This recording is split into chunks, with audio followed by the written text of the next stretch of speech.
Gandang araw po, narito ang mga huling ulat sa Middle East na inihahandog ng Sakto Balita Newspaper, Sakto Radio TV YouTube channel at Sakto Radio TV.com website.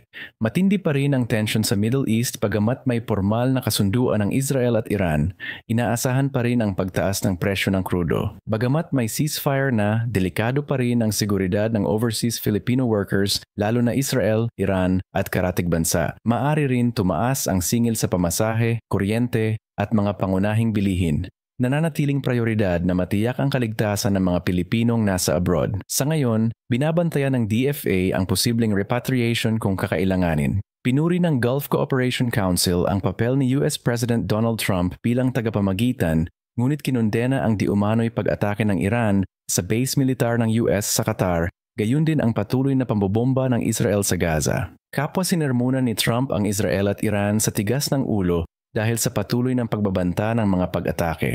Nagkakaisa ang maraming bansa na dapat nang maibalik ang kapayapaan kahit halos imposible itong maganap kaagad-agad, manatiling sumubaybay, mangyaring mag-comment, mag-like, mag-share o mag-subscribe. Isang digital creation po ito ng Sakto Balita Publications bilang inobasyon sa modernong pamamahayag. Maraming salamat po.